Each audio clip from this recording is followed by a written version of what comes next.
All right. Welcome to the Expect Success podcast, where we highlight real estate as an investment and speak to the people who make it happen every day. Today, I am joined with Brandon Forgham, and I'll do, like I said, I always like to have the guests introduce themselves and highlight their professional resume. So I'll turn it over to you, Brandon. Awesome. Thank you for having me on, Erik. Love doing this. Yeah, so I'm Brandon Forgham. I actually work with NetWorth Realty, but where I really got my start is I started up in Syracuse, New York, and moved down here to Tampa. But I started in construction at a real early age, like 13. My family had a business, landscape construction. So I worked real hard with that. I loved it. Like hardscapes, I love it, man. But then I kind of branched off after 13 years of doing that into general construction. I got linked up with a high-end builder. He taught me so much stuff. And so I was doing, anything from, new builds to renovations, older homes up there, all wood frame stuff. So I got to really know the construction industry up there. And then he had retired. So I started off on my own, opened up my own subcontracting company for a couple years. And that's really where I got into the investment space, where I really loved real estate in a whole. So I knew the contracting side of things. So I ended up getting linked up with Bigger Pockets. I'm sure a lot of people have heard of. I'm boss, general contractor. I see him as a mentor. He ended up, he was doing a bunch of rentals at the time. So I ended up doing an FHA loan with a duplex that I got for, about $90,000. It was super cheap. It was awesome, but it needed a bit of work. So I did a little bit of house hacking with that and got in real cheap. I mean, I think I got that place. Closing costs were all around below 10 grand. And I put, probably less than 15 into it. And I was renting it out as I was living there. So it was like the cheapest rent I could get. I was paying like $200 for my mortgage with the tenant paying out there. So it was an amazing experience. Learned so much through Bigger Pockets on that. And then I wanted to branch out from that, just that inspiration of it all. I came down to Tampa, visited my brother because he lived down here. And I was sitting on the beach with my fiance. And I'm like, you know what? Why don't we move here? I kind of said it just as a joke first. And then, what? I was like, hey, why don't we do this? It's just one of those realization, aha moment, paradigm, We went back and we just set it in motion. I reached out to a few moving companies. I'm actually pretty proud of this. I'm going to kind of talk about it a little bit.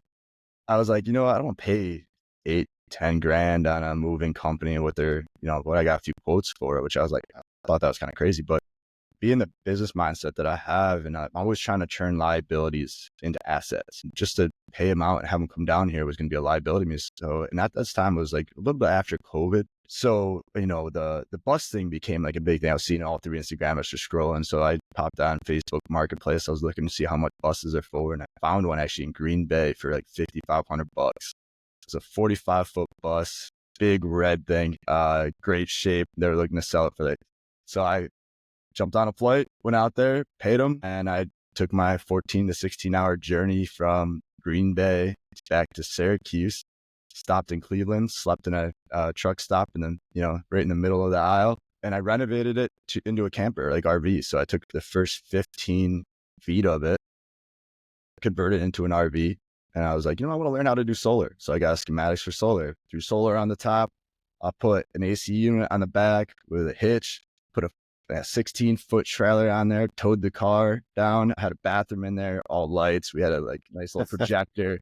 And I had a little cat carrier in the back where I put my cats into it to bring them down and make it, as comfortable for them as possible. So my fiance and we got to ride together, stopped in RV parks, got plugged in the side. And then this is where the wheels got turning. Was like, I bought it for $5,500, probably put about $7 grand into it. It was a little bit of time, but I learned so much doing it. And I turned around and sold it for a profit down here to make money to move. So I thought it was a pretty cool journey that I had done. So I came down here. I got linked up with NetWorth Realty, which connects the whole construction side of things, working with investors, analyzing the numbers, sourcing deals for investors. So that's kind of my background coming in here, and my passion towards this. I love real estate. That's a crazy story. There's no way I'd do that. There's no way I would do that at all. Definitely shows your mindset. Yeah, but it definitely shows your mindset. And like you said, turning a liability into an asset, that's perfect because that fits into people's mindset as far as investing in general. A lot of people have a one-track mind. They're not going to do this. But one of the things I've learned a lot, especially through doing a podcast, is learn when to pivot and turn challenges and opportunities. So that's an ongoing theme and will be in anyone's investing career along the way, especially in real estate. I know you did mention NetWorth Realty, so I do want you to tell us a little bit more about how you specialize in sourcing off-market residential properties and residential properties for real estate investors, like the day-to-day operations for NetWorth Realty. Yeah, absolutely. So NetWorth Realty, we're really a core-based company. We believe in building relationships, and that's why we ask every investor to come into the office so we can sit down with them. You don't owe us anything or anything like that. I just want to get to know your business and really determine the gaps in your business and see how we can help with our network to get in there. So what we are is we're a full service wholesale brokerage, and I use wholesale lightly. I think we're so much more than that. We're all real estate agents here, and like I said, full service. So we have 4 pillars to our company. We buy them. So we have a team of acquisition agents that really go and work for you to find deals that are going to work with your numbers, that type of stuff, and that's where the open communication is. You just kind of communicate with us, see what you're buying, your criteria, your buy box, what your goals are in your business. And we try to help achieve that for you, with our network and our connection, because this is what we're doing every day. We're going out there looking at probably, 3 properties at the very least every day, running rehabs on them. So we have a, great CRM system where we're running through and we kind of punch in all the numbers, price per square foot, with contractors we've spoke with, to try to get the good average. Everyone's team's a little different, but that's where we have that conversation to understand that. But so that's pillars, go buy. Rehab, the rehab is on you, but we kind of come up with a full breakdown. And, I know some wholesalers would throw stuff out there and say, oh, it's around this or it's around that. But what we do is we really go through paint, interior, flooring. We get price per square foot, talking with contractors, stuff like that. So, and then we actually have financing as well. So we have in-house hard money. So we actually have in-house hard money that they service all their own notes in here. So I can go directly to them, throw some numbers at them, and they can tell us right back, this is what it's going to be, cash close, this type of stuff. So we're able to really streamline that process for our buyers to leverage their money and kind of just coach them up on that and like what it's going to look like. So like new flippers, landlords, we can kind of, we get them into the property, show them it, and then they do the rehab. And then on the resale side of things, we actually have killer sales agent, retail agent in here. And what we do is we'll do a 1% relist on any properties you buy with us.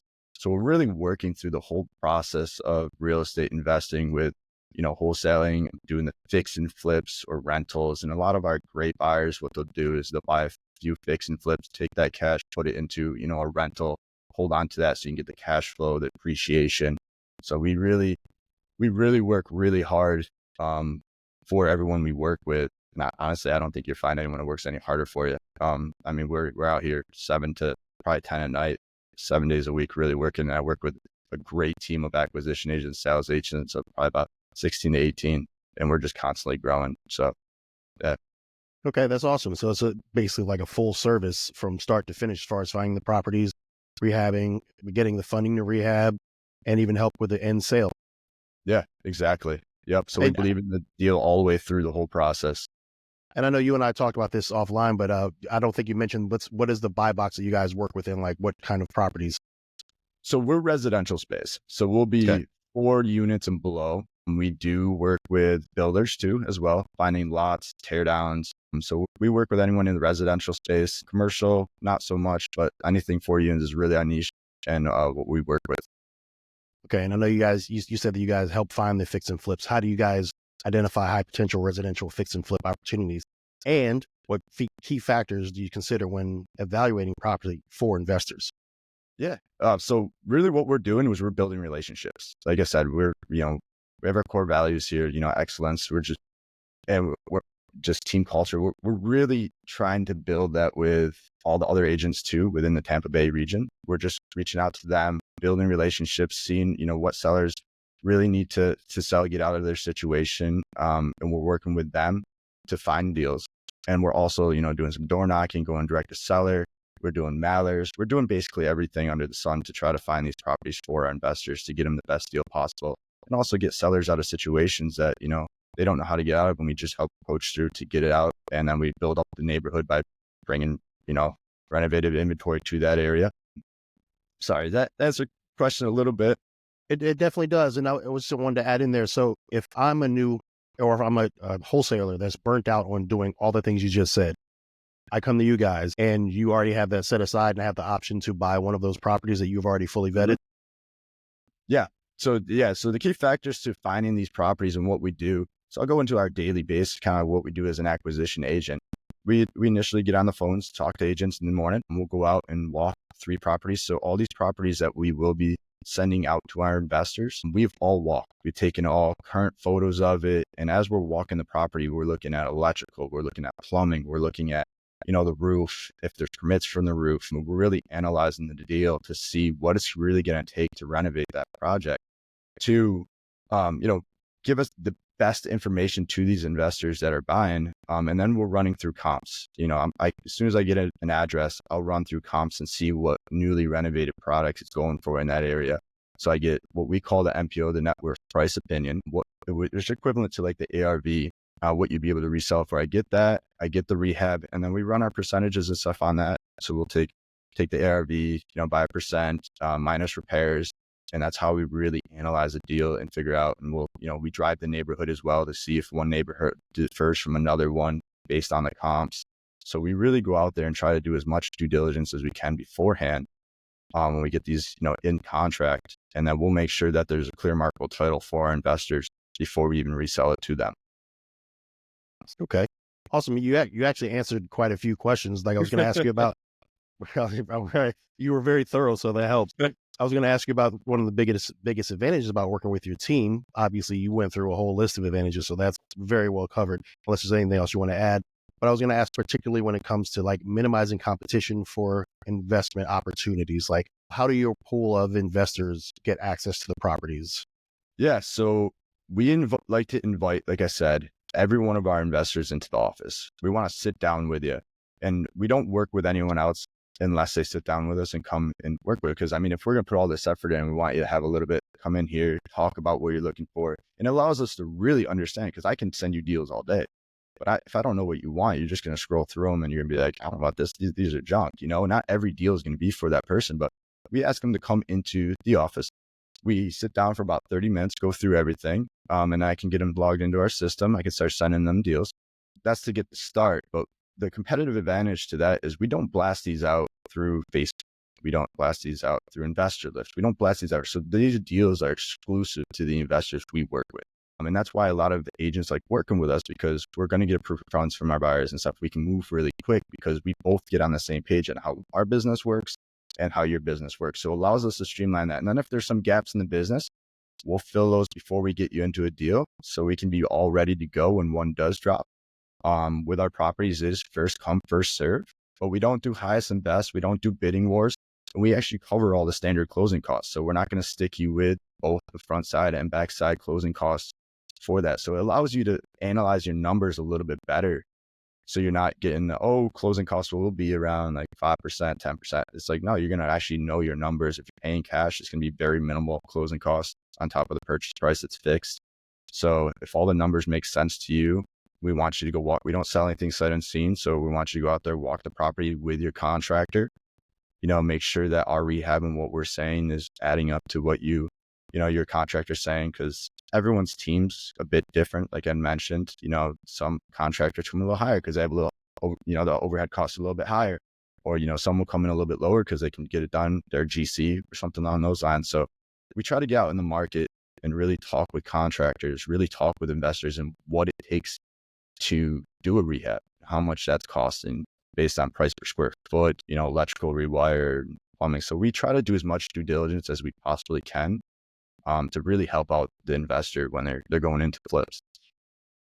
Okay. And again, there are other questions that I was going to ask that you blew through already.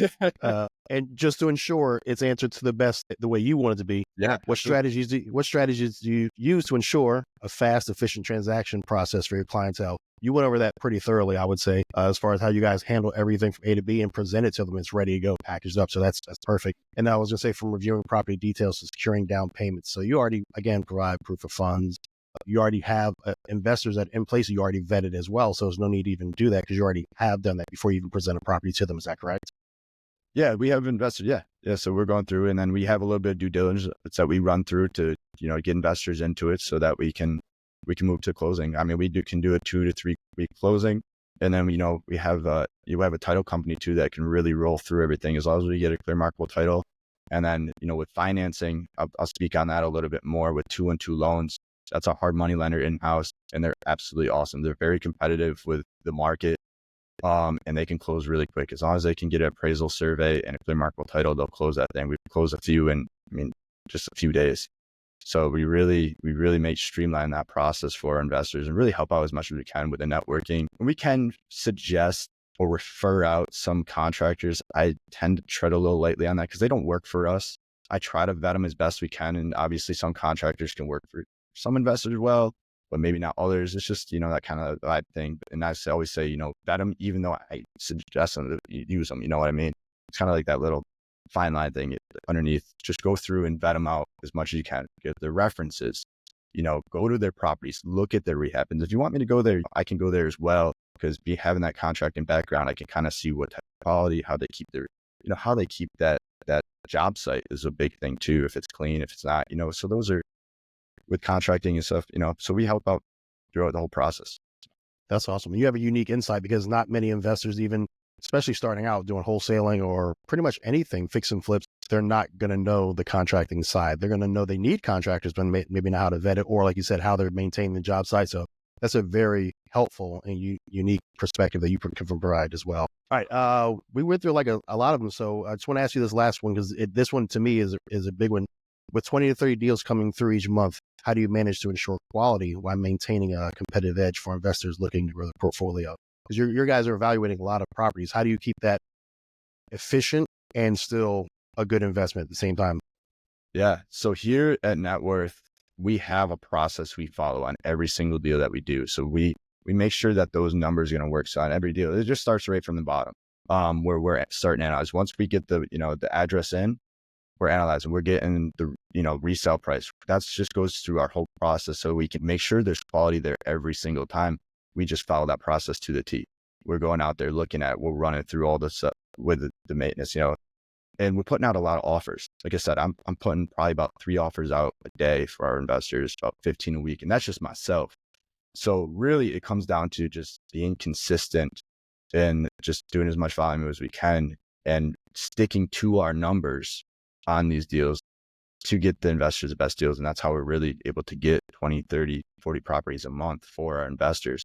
And just working with investors too that give us feedback. And that's what I ask of all my investors, is really just have that conversation, have that conversation. If I send you a deal and you just don't answer at all, you're doing yourself really a disservice, I'm not asking you to pay me or anything or like that. I'm just going out there working. And if you can get me information on it, be like, okay, this is what I'm seeing.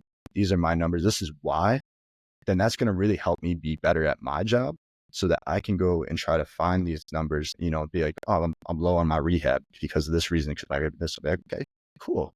Maybe we're a little off on the whatever, we're open to just having that conversation. But by having that conversation, it allows me to, and my team, to really do the best job possible for you, because the more feedback we get back, the better it makes us, the better deals we're going to have coming across for you. And that's really what it comes down to, and getting these deals and being able to lock quality up. It's just building those relationships. And that's really what we're based on here, is just building relationships and not looking to just send you one deal and then get you into a deal and you can't get out of it. We're looking to, do repeat business here. I have a lot of investors I've sold 3, 4, 5 deals to, and they continue to come back, like part of the family here, you know what I mean? So that's really what we're looking for here in NetWorth, to really help just kind of newer investors, even big investors. We work with a lot of all the way across. Okay. Again, that's awesome, man. I know we're almost at time, so just want to ask you another really quick question to piggyback off of everything you said.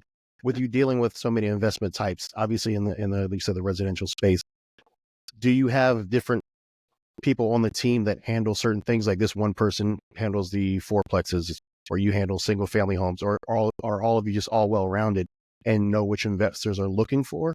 Because in my mind, I'm thinking if you have someone, you have 20 investors that only want to do fourplexes or duplexes, you have a guy for that, or someone who only does single family. So how does that work? Yeah, that's actually a really great question. I don't think I've ever had that, but that's a great point, and it brings it to. So every Monday, Wednesday, Friday, every morning, our team gets together and we have our meetings, for about an hour. I just got out of one actually. And we work so close together as a team. So not one of us focus on like fourplex or stuff, but we do know that other agents, they specialize in certain areas a little bit better because it's their passion. So we'll always piggyback things off of each other. Be like, you know what, having trouble comping this one. Hey, we throw it over to him. We have a lot of senior acquisition agents here, been in this business for a while, and we always communicate with each other. That's the biggest thing is we have, group chat that goes every day. And we're always putting stuff in there, talking to each other. So really it's on the team. Our team is, I would say, the best in Tampa. Honestly, I'll go out there and say it. But as you should. But we are always talking to one another, always bringing feedback. Like I love meetups. I love face-to-face. That's how we met here. Love going to meetups and talking face-to-face, getting what's going on in the market. And I'll do probably about 3 a week. And then I bring that back and I just feed the team with that information every morning. So we're doing Monday, Wednesday, Friday as a whole team. And then we do Tuesday, Thursday afternoons where we're doing it with the acquisition agent. We all get together, what properties we got coming up and stuff. So we're always communicating, working together, what buyers we have that are looking for stuff so we can go find it for them. So that's really how we work together and really just find the best deals together, because we're always communicating, working together, and just always striving for excellence on everything that we do. I think anyone listening could agree that's definitely the best answer, because no matter who they work with and within your business, they're going to get the full weight of the team. So not just an individual. That's probably, like I said, the best answer that you could have said. All right, Brandon, I really appreciate your time today and your insight, because this is I've never got into wholesaling, but this is definitely a great route for someone who is in wholesaling and feels alone, feel like they're doing all that by themselves. It can be a little overwhelming. So I do want to say and round it out with how can people get hold of you, best connect with you and work with you? Yeah, absolutely. So I'm on Facebook. I'm on Instagram under Facebook as Brandon Forgham. And then on Instagram, I'm on it's Brandon F NetWorth. You can look me up on there. I'm trying to get better at my social media. I'm trying to build that up, get a little bit better with that, but you can communicate through that. Just DM me, send me a message. I love talking real estate. So even if, you have just a few questions, or if you're a wholesaler that's new getting into it, I can help coach you kind of with the contracts, what we're looking for, because we work with wholesalers as well. If, they have properties they're not sure what to do with, we'll work with them as well. And, we'll just vote with, our team, and, I'll talk to them and see what we have for investors to get into it. So we'll work with basically anyone. I'm open to talking, even if we can't do any business, I just love talking real estate. Maybe I'll learn something new from, or you can learn something new. I'm learning every single day. Just reach out to me through the social media platforms. I will gladly give you my number as well on there. But friend, do whatever you need to do, and I'll absolutely reach out at my earliest convenience. Yeah, that's very helpful, man. And one thing I do know, you are a networking beast. You do stay very active in the local networking circuits, which actually makes me a little humble. But that's all. That's I'm very good. To be like you. All right, Brandon. I really appreciate your time. I know you provide a lot of great insight for me, and it will be for the listeners as well. So thank you, and thank everyone for joining. And just remember, with consistent action and game plan, you too can expect success. Thank you, guys. Thank you, Brandon. Thank you, Erik. Thank you, guys. All right.